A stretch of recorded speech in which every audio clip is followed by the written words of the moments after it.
Hey, Ruthie here, and welcome back to my channel. With it being the holiday season and all, I figured I would share some of my favorite appetizers that I make anytime I'm entertaining. These are super easy to make, and most of them I actually make well in advance. So the day of the party, I just gotta put the finishing touches and it's all ready. So stick around as I share some of my favorite entertaining appetizers with you. For our first dish, we're going to go ahead and make some spinach and artichoke pinwheels. I mean, what can be better than some grilled spinach with goat cheese, artichoke, and puff pastry? Am I right? For this recipe, you'll need one package of frozen spinach completely thawed out. So I usually take that out well in advance and make sure you drain it really well and get as much water out as possible. Then on a pan, you'll go ahead and melt 2 tablespoons of butter and just let that cook until it's nice and golden brown. In the meantime, go ahead and dice up 1 can of artichoke. Once my onions are almost ready, I did add 1 clove of garlic and just mixed that up and cooked it for a few minutes. And then went ahead and tossed in my spinach and artichoke and cooked that for just a few minutes.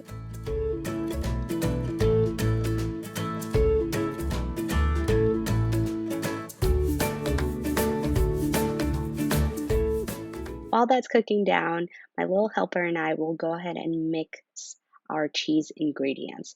For this, we'll use 1 package of feta cheese and an 8-ounce package of goat cheese. We'll go ahead and mix the cheeses together, and then we will add in our cooked spinach and artichoke and onion mixture to this. And by adding the warm spinach, it really helps cream down the cheese and allow it to mix really nicely with everything.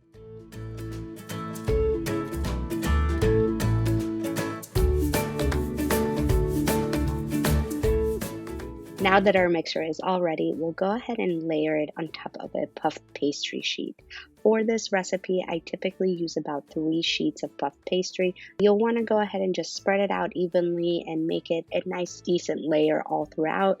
Make sure you just leave just a little bit at the very end of it so that when you roll it, you can seal it.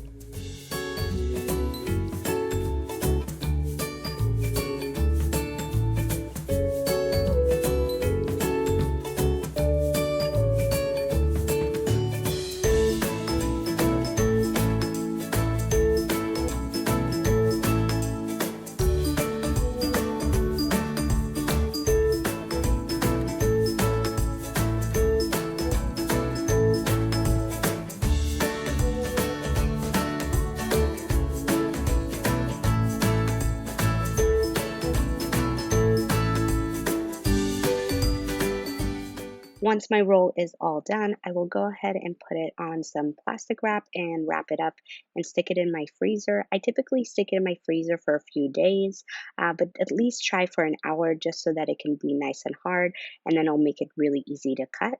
Once you're ready, go ahead and slice it up, stick it on a baking sheet, and bake it in an oven.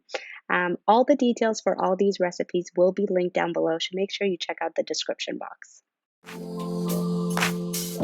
It wouldn't be a party at my house without a nice charcuterie board. Honestly, this is by far one of my favorite things to do for any time I'm entertaining.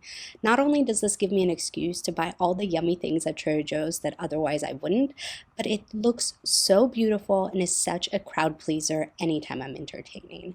And really, I think you can't go wrong. Basically, what I like to do is pick a wide variety of different crackers, different cheeses. I usually like to have a few soft cheeses, but also some hard cheeses, and definitely some different types of salamis.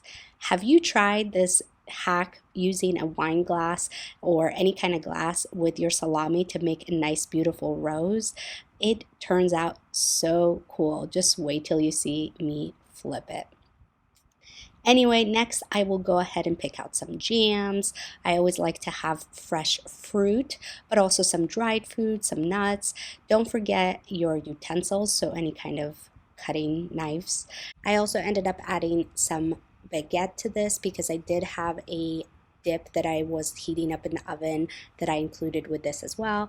But I just like to go around the tray and layer it. I really don't think you can go wrong here. I usually have, crackers next to some of the cheeses or meats, so I kind of use those as fillers. And then I added some chocolate covered pretzels because those are delicious, and just stacked it all up. Lastly, I love to add some fresh rosemary just to decorate it a little bit.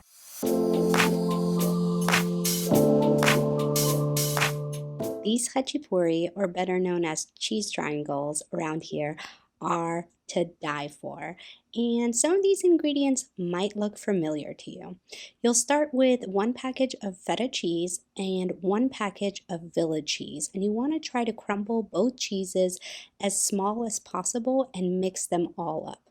Make sure you really crumble that village cheese to get it nice and small. To that, you'll go ahead and add 1 egg and just give it a nice good mix.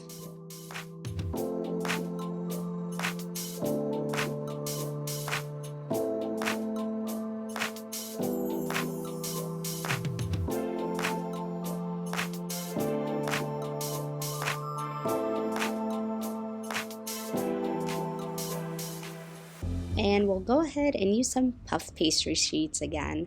I like to roll it out a little bit just to make it a little thinner. Also, these come sometimes pre-cut, and that might be nice as well, but if not, go ahead and just cut it up into small squares. I usually divide my sheet up into about 9 squares.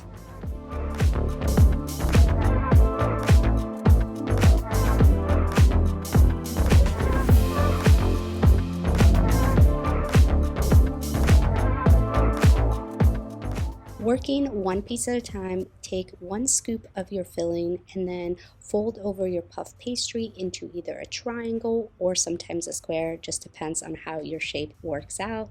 And then make sure you squeeze the edges nice and tight so that none of the cheese escapes.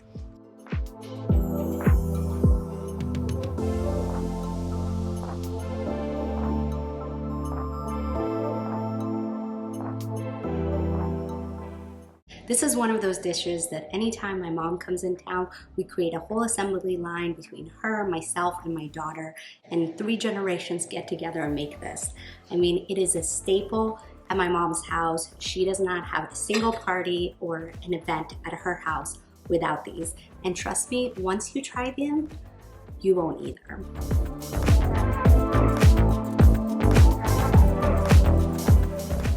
Using a fork, I'll go around the edges and press a little bit. Not only does this make them look beautiful, it also helps to secure those edges and make sure none of the cheese escapes. And then I'll go ahead and put them into Ziploc bags and freeze them.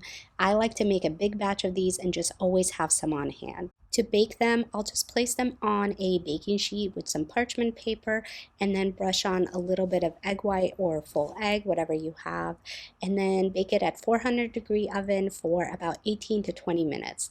The best part is you can go ahead and bake these with the spinach wheels together.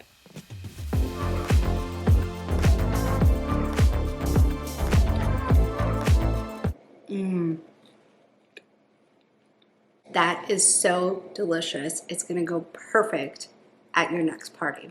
I hope you enjoyed this video.